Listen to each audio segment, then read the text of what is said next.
Mesdames et messieurs, bonsoir. Vous écoutez La Voix des Grands Lacs, la voix des peuples des Grands Lacs. Notre invité du jour est M. Célestin Sengiumba. Célestin Sengiumba, bonsoir. Bonsoir, ambassadeur Jean-Marie. Bonsoir. Bonsoir, bonsoir. Alors, vous venez de publier un livre. Je suppose que nos auditeurs et téléspectateurs le voient sur l'écran. Eh bien, un livre très intéressant, parce que je l'ai lu plusieurs fois, intitulé Rwanda, invasion, libération et occupation. En dessous du titre, il y a 5 photos. Je pense que les gens reconnaîtront les personnalités qui sont sur les photos. Il y a au centre le président Juvenal Habyarimana. D'un côté, il y a Yoweri Kaguta Museveni avec Fred Rugema. Et de l'autre côté, il y a le général Deo Nsabimana et Paul Kagame. C'est tout dire. L'éditeur c'est les éditions La Pagaie. Eh bien, nous vous avons invité aujourd'hui pour que vous puissiez exposer, présenter votre livre à vos futurs lecteurs. Parce que j'ose vraiment espérer que ce livre attirera l'attention de nos téléspectateurs. J'ose l'espérer aussi. La parole est à vous, la parole est à vous. Vous pouvez maintenant présenter le livre. Mais si vous voulez bien, Célestin Sengiumba, je vais me hasarder, je vais quand même faire une courte présentation. Oui, allez-y. Je dis, sans me tromper, que vous êtes un géopolitologue. En tant qu'ancien diplomate à Addis Abeba, d'ailleurs, nous étions ensemble, nous avons travaillé tous les deux dans la même ambassade. Moi, ambassadeur, et vous, premier conseiller d'ambassade. Et de toute façon, vous n'avez jamais cessé de hanter l'OUA et la CEA, les deux organisations qui étaient à Addis Abeba, auprès desquelles vous représentiez notre pays. Ensuite, vous êtes aujourd'hui aux États-Unis. Vous n'avez pas cessé de vous intéresser à la question surtout aux problèmes africains, aux questions d'Afrique des Grands Lacs et naturellement du Rwanda. Raison pour laquelle vous venez de publier ce livre, dont le titre est assez révélateur. Bien, je vais vous passer la parole pour que vous puissiez prendre le temps de présenter ce livre. Eh bien, merci beaucoup. Je vous remercie, ambassadeur Jean-Marie Vianney. Ce livre-là, c'est l'un de mes livres, parce que je viens de rendre public 4 livres. 3 sont en anglais, mais celui-ci, celui dont nous parlons, le livre sous revue est le seul en français, qui parle de l'histoire récente qui a marqué notre pays, et même tous les pays de la région des Grands Lacs d'Afrique. Et comme on peut le voir donc, sur l'écran, le titre du livre, c'est Rwanda, invasion, libération et occupation. J'essaie d'expliquer à mes lecteurs et aux auditeurs qui nous entendent sur les ondes de la Voix des Grands Lacs que en 1990, notre pays a été attaqué. Donc, il y a eu une invasion qui est venue d'Ouganda, tout le monde le sait. Et cette invasion avait été préparée. Il y a eu des événements qui ont été ses précurseurs. Les historiens parlent des causes. Il y a eu des causes lointaines, il y a eu des causes proches et même des causes immédiates qui ont donc provoqué cette invasion. L'invasion donc a bel et bien eu lieu. Et en droit international, une invasion d'un pays est un événement qui doit être condamné par la communauté internationale. C'est une violation de la paix, violation de la frontière internationale. Mais la question rwandaise a subi des transformations tout au long de cette guerre, parce que le pays a d'abord été envahi, ce qui peut être qualifié d'agression. Ensuite, l'invasion s'est transformée en guerre civile, n'est-ce pas? Parce que quand les envahisseurs sont rentrés à l'intérieur des frontières du Rwanda, c'était des Rwandais qui se battaient contre des Rwandais, avec des soutiens extérieurs, bien sûr.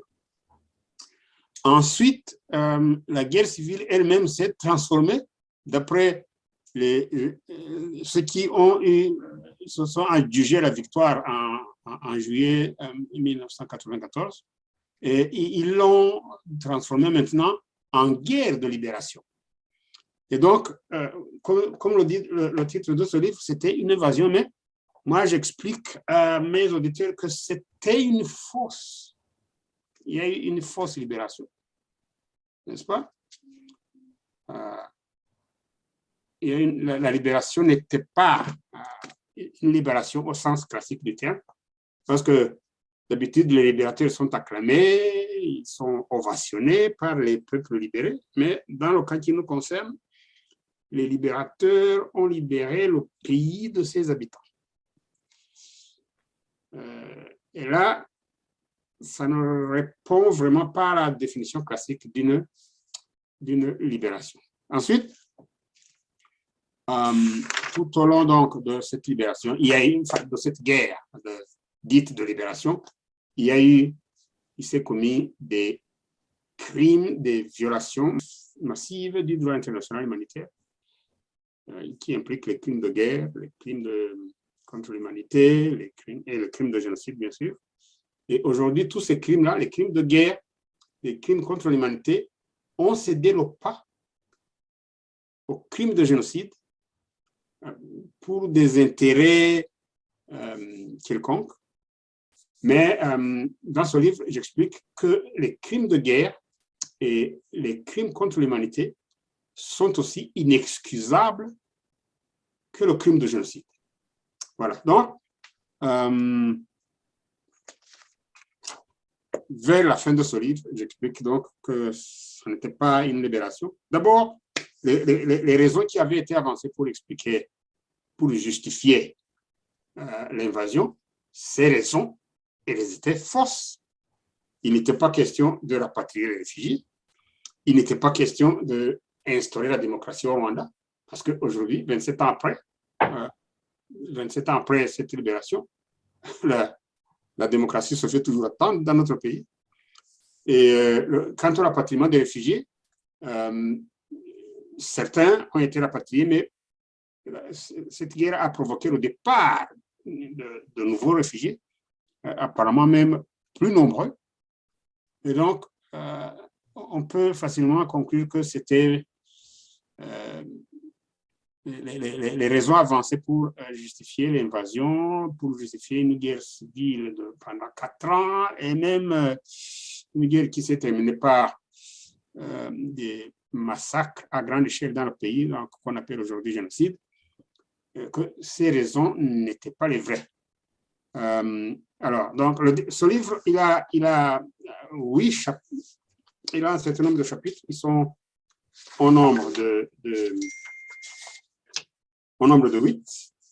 Et à chaque chapitre est étoffé des éléments qui expliquent la situation, comment la guerre s'est déroulée, comment la guerre a été terminée par... à un moment donné, à partir de 1992, il y a eu des négociations pour mettre fin à la guerre. Mais les négociations qui ont eu lieu dans la ville tanzanienne d'Arusha n'avaient pas pour objectif de parvenir à la paix. Parce que, évidemment, les négociateurs gouvernementaux de l'époque, ils désiraient la paix, hein, n'est-ce pas? Alors que les envahisseurs, eux, ils voulaient l'accord de paix ne pouvait être qu'une manœuvre dilatoire, un atermoiement qui devait leur permettre de s'emparer du pouvoir et de l'exercer sans partage. Et c'est le cas aujourd'hui. On sait par exemple qu'à un moment donné, les envahisseurs ont décidé que cet accord de paix n'avait plus de valeur, ils l'ont déchiré et ils ont provoqué une reprise des combats pour justement la situation, d'après eux, d'après leur état-major, la situation était mûre pour s'emparer du pouvoir et l'exercer sans partage jusqu'à ce jour. Voilà. Donc, en résumé, c'est cela. Mais j'invite le lecteur à s'investir dans le livre pour prendre connaissance de son contenu. Le livre est de lecture facile. Un certain nombre d'amis qui l'ont déjà lu m'ont fait comprendre que ce livre, ont-ils dit, se lit goulûment. Voilà, c'est ce que je peux dire pour le moment. Mais j'invite les lecteurs à aller découvrir le contenu de ce livre parce qu'il y a des facteurs inédits, des facteurs que seuls les initiés ont pu connaître tout au long autour de cette question, la question des réfugiés rwandais, depuis la guerre civile en Ouganda jusqu'à l'invasion du Rwanda par des éléments de l'armée ougandaise qui avaient participé à cette guerre civile là-bas en Ouganda, et jusqu'à la crise d'avril 1994 avec l'assassinat du président Juvenal Habyarimana et de Cyprien Taryamira, et après. Voilà. Donc, je vous invite, chers lecteurs, à vous investir et à lire ce livre. Il est très intéressant et très instructif. Surtout pour les jeunes Rwandais, ou Burundais, ou Congolais, ou Français ou Américains qui souhaitent vraiment connaître les origines de ce conflit et ce qui a entouré la première partie surtout de l'invasion. Je confirme qu'en 1990, lorsque le Rwanda a été attaqué, nous étions ensemble en Éthiopie. Moi, je m'apprêtais à monter pour rejoindre mon poste à Paris. Et je vous avais alors demandé de suivre de près ce qui se passait à Kampala. Vous aviez pris, je me rappelle, des contacts avec des Ougandais qui nous expliquaient en fait ce que vous venez de dire, qu'il ne s'agissait pas d'une simple agression, qu'ils viennent prendre le pouvoir d'abord et qu'ils ont des puissances derrière. C'est vous qui me donnez, à l'époque, vous me donnez un rapport dans ce sens et j'ai tout vérifié après, c'était exactement démontré. Vous aviez des correspondants ougandais qui vous mettaient au courant systématiquement, qui vous donnaient une sorte de briefing sur les personnalités qui dirigeaient cette guerre. Au départ, c'était Rwigema, après c'était Kagame. Je dois avouer que les premiers rapports que nous avons reçus étaient assez tendres avec Fred Rwigema. Ils en disaient du bien, alors que lorsque Kagame a pris les commandes du FPR, ils nous ont prévenus de tout ce qu'il avait fait dans le nord de l'Ouganda. C'est la première fois que j'ai appris qu'on l'appelait ou qu'on l'avait surnommé Pilate, à travers des messages ou des rapports que certains amis ougandais nous envoyaient. Et donc, vous parlez d'un dossier que vous connaissez, que vous n'avez jamais cessé de suivre de près. J'invite vraiment nos électeurs à se procurer ce livre. Il est déjà sur Amazon, hein, je le précise, mais il pourra être aussi vendu dans des librairies, que ce soit en France ou en Belgique ou aux États-Unis d'ailleurs, ou tout simplement vous adressant à M. Célestin Sengiumva ou aux éditions La Pagaie directement. Maintenant, je reviens un peu au premier chapitre de l'invasion. Vous avez parlé de 3 étapes. L'invasion, et puis à la fin, la troisième, c'était la libération. Entre les deux, pour que le FPR soit considéré comme vraiment une force composée de Rwandais, il s'est passé des choses. Est-ce que le gouvernement rwandais n'y a pas joué un rôle, peut-être dans la naïveté qui pouvait nous caractériser à l'époque? Est-ce que nous n'avons pas aidé le FPR à se légitimer pour finir? Oui, le gouvernement rwandais a joué un certain rôle, n'est-ce pas? Mais il y avait des facteurs extérieurs que le gouvernement ne pouvait pas contrôler. Par exemple, le gouvernement ne pouvait pas contrôler les choses qui se passaient à Kinshasa, où le président Mobutu était malade. Le président Mobutu avait une maladie qui ne lui permettait plus de jouer son rôle. Les Occidentaux entrevoyaient déjà son départ, mais ils voulaient s'assurer de comment ils allaient continuer à accéder aux ressources naturelles du Congo sans le maréchal, sans le président Mobutu. Et déjà à l'époque à Kinshasa, les politiciens qui s'exprimaient parlaient d'un changement radical, alors que les Occidentaux avaient besoin d'une certaine continuité. Ils avaient besoin de l'assurance qu'ils allaient continuer à jouir ou bien à obtenir un traitement de faveur pour accéder aux ressources naturelles du Congo, dont ils ont besoin. Les industries, surtout les industries de pointe, ont absolument besoin des ressources de la région de l'Afrique interlacus, et surtout donc, de la région de la République démocratique du Congo. C'est-à-dire donc que ça, c'est un des éléments qui est intervenu dans la décision des Ougandais et des acteurs internationaux de pouvoir s'aménager un accès aux ressources naturelles du Congo sans dépendre d'un gouvernement de Kinshasa dont ils ne connaissaient pas, à l'époque, ils ne connaissaient pas les titulaires qui allaient être au pouvoir après le maréchal. Donc, ça, c'est un élément que le gouvernement de Kigali ne pouvait pas contrôler. L'autre élément, c'est que à l'époque, il y avait une crise économique généralisée. Une crise économique qui a provoqué un malaise social au Rwanda. Les jeunes rwandais, surtout les jeunes du Sud, ne trouvaient pas du travail.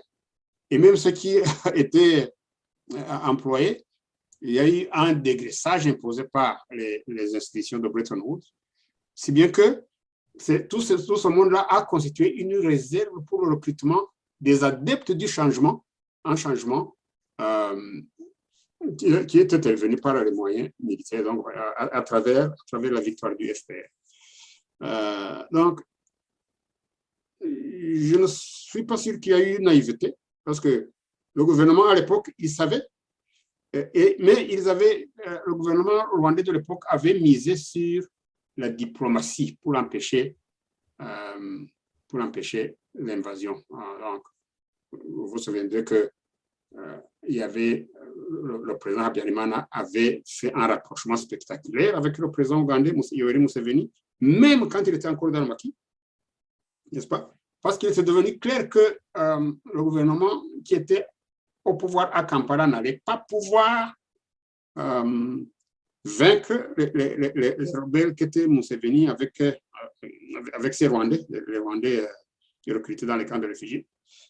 Et donc, j'ai cru comprendre que quand même c'était une bonne stratégie de se rapprocher du gouvernement ougandais sous Yoweri Museveni, surtout que même les amis du Kenya et du Zaïre le recommandaient.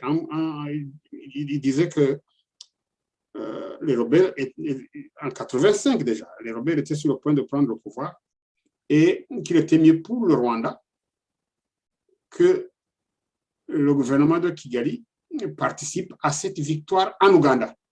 Ce qu'il fit, il a fait cela. Et vous vous souviendrez qu'après l'installation de M. Museveni au pouvoir, il y a eu des relations bilatérales très suivies. Le président Museveni est venu en visite officielle au Rwanda. Le président Habyarimana lui-même s'est rendu en visite officielle en Ouganda.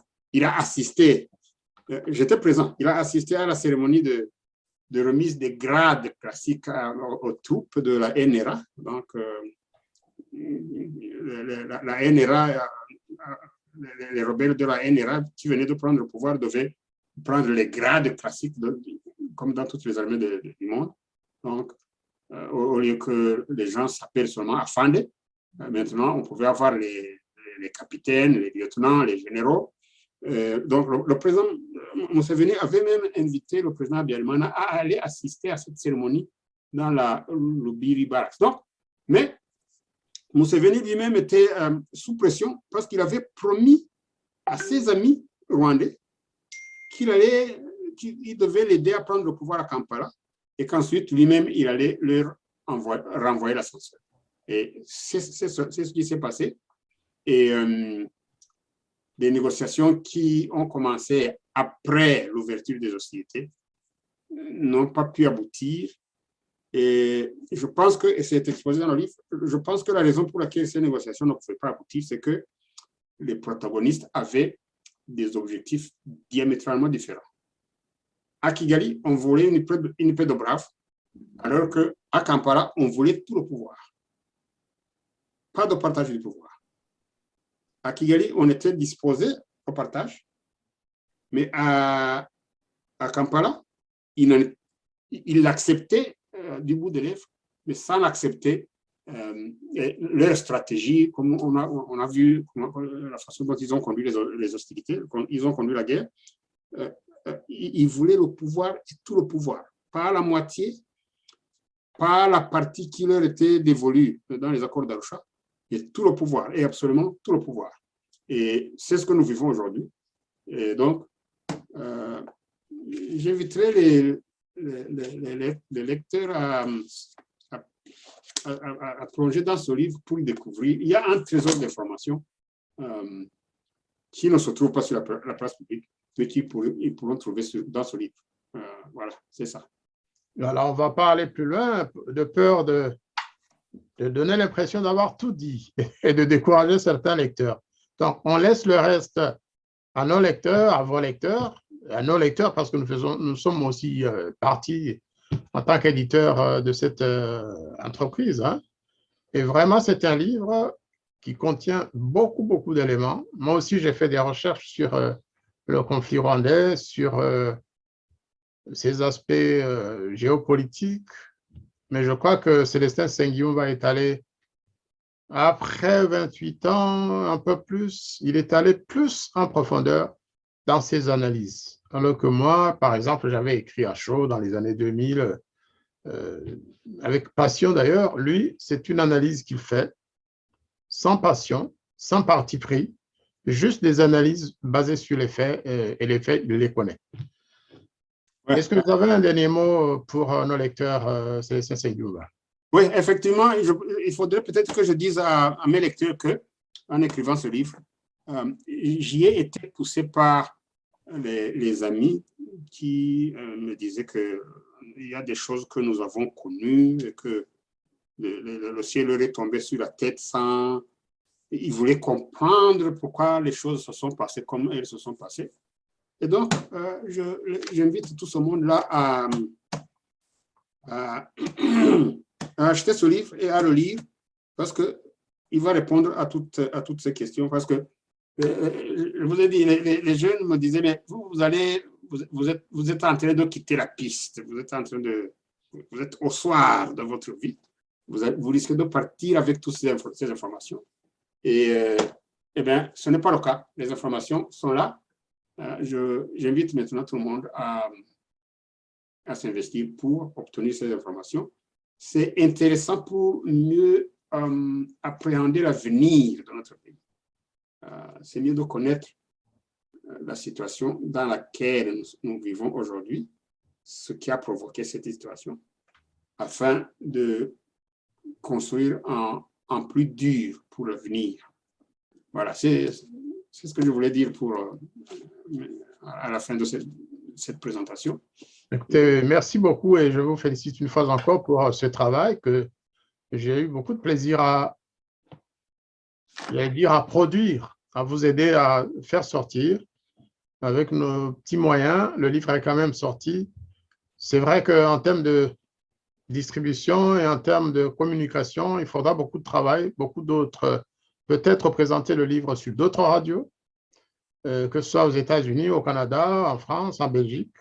Aujourd'hui, les possibilités existent hein, par radio ou par télévisé, par voie télévisée. Je souhaite beaucoup de succès à ce livre et à vous aussi, Célestin Senghumba,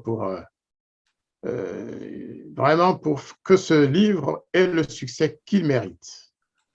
De temps en temps, d'ailleurs, de passer sur la voie des Grands Lacs pour partager vos analyses aussi. On l'a déjà fait, je crois, 1 ou 2 fois, mais je pense que vous êtes l'homme qu'il faut pour donner un éclairage presque parfait sur toutes les questions concernant les Grands Lacs et l'Afrique en général.